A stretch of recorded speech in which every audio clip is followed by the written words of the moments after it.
Hi, aloha, welcome back to my channel.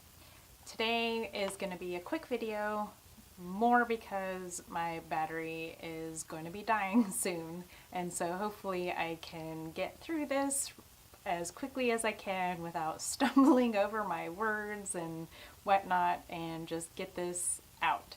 So today I wanted to make a quick video on goal setting.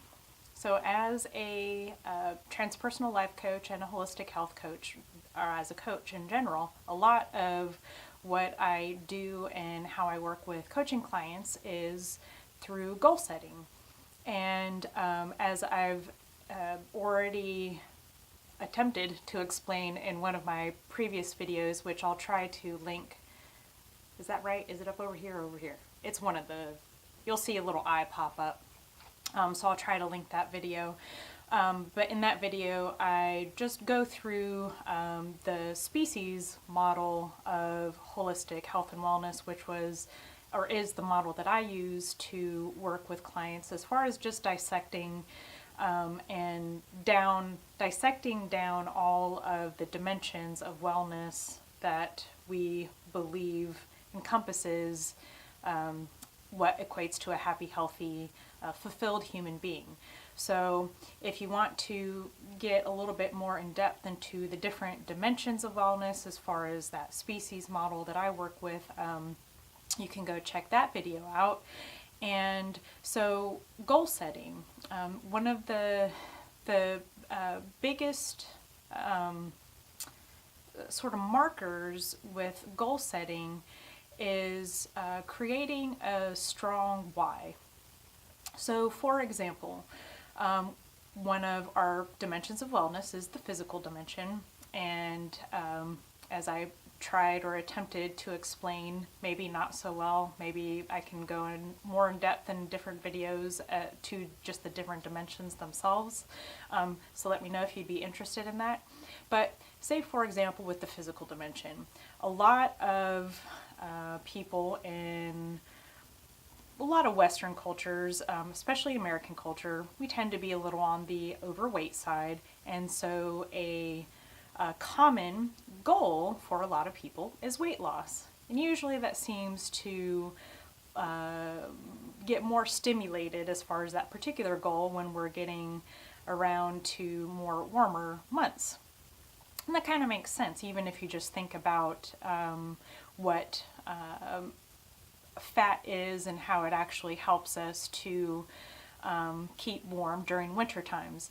So for one, I think it is healthy for within normal, well, not normal, within healthy ranges, and healthy ranges is also going to be relative to the individual, but it is normal for our weight to actually fluctuate and for us to get a little bit more fat on us during the colder months. And it's, you know, it's for a reason. It helps keeps us warm.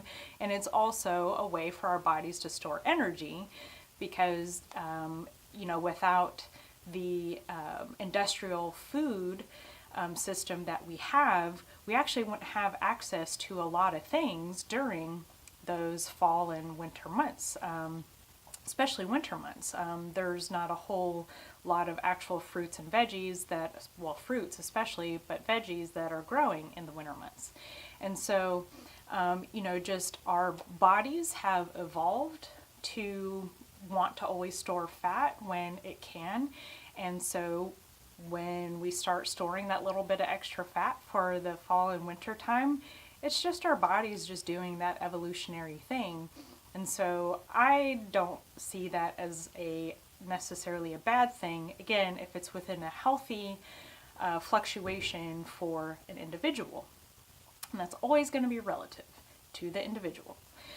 So say I'm coming out of, I'm a person coming out of winter, and I'm wanting to lose a little bit of my winter fat for the spring and summertime, and maybe my why is because I'm planning on going to the beach and I want to look good in my bathing suit.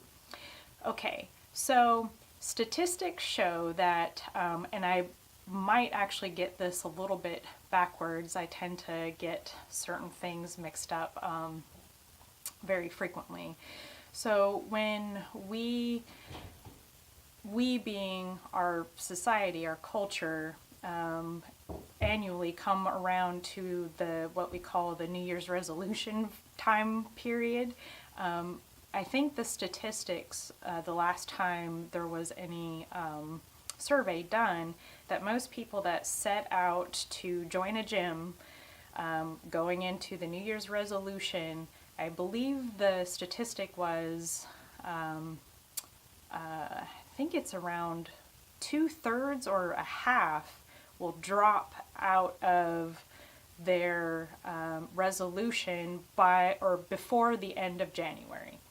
And so, and two, another interesting statistic to add is one of the biggest whys that people come up with for wanting to lose weight is to show off.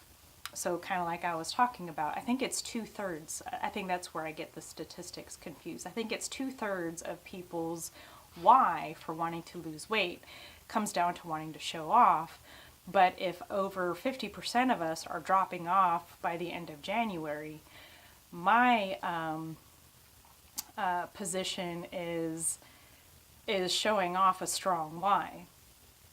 And I argue it's not, because look at the statistics. And so that's what I would like to talk about today, is how to create a strong why, so that inevitably when you're hitting those bumps in the road, and the bumps really are ourselves, and motivation, keeping ourselves motivated and keeping ourselves disciplined to keep going, at whatever goal it is, whether it is, for the physical dimension of wellness, talking about weight loss, or, whatever wellness goal you might have or want. So finding a stronger why than just showing off is obviously first priority. Just going with the example of losing weight. So if showing off is not a strong enough why to keep us going to the gym, so let's dig deeper. What's a more motivating why? And that's where you got to get real with yourself. And you have to really start looking away from what society or other people are saying or telling you to do, or maybe you're feeling that you have to be a certain way, or that you have to do things a certain way in order to feel happy, successful, whatever. And you have to get real with yourself of why you even want to go down, say, the weight loss road to begin with. And when you start having that real conversation with yourself, a stronger why will start to manifest. It will start to unfold. And here is one massively strong why that I would like to offer, that I have no doubt can be something for at least one of you to grab a hold of. And that's to make your why actually about other people and not so much about yourself. So yes, going with the example of weight loss. If I am overweight and it's affecting me negatively, and if I lose weight, I will benefit from that. I'll benefit from that in all sorts of ways. So that, as far as moving beyond just the showing off part, the superficial, and going into the health benefits, how you'll feel, the things that you'll be able to do, that is a strong why. But there's an even stronger why, and it's making the why about others.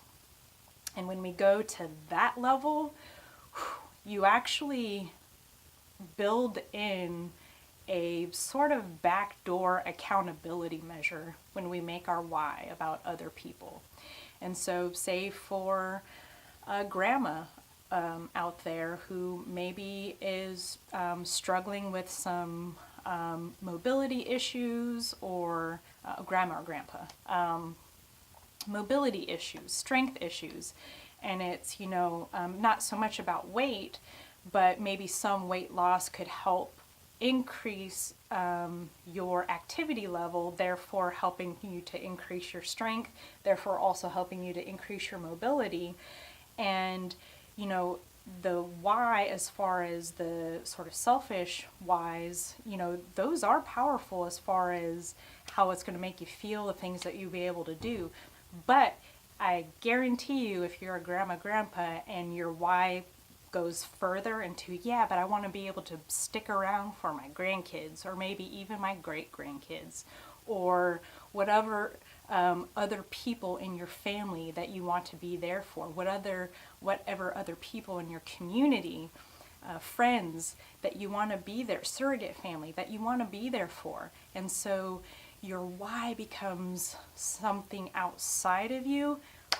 I promise you, if you really make a genuine effort to apply the why outside of you, you'll start getting more motivated to make the changes, and it'll be the others that'll also get you through those tough times when you're getting demotivated, when you're just feeling like, I don't want to do this, I don't want to get on the floor and do my stretching and do my exercises.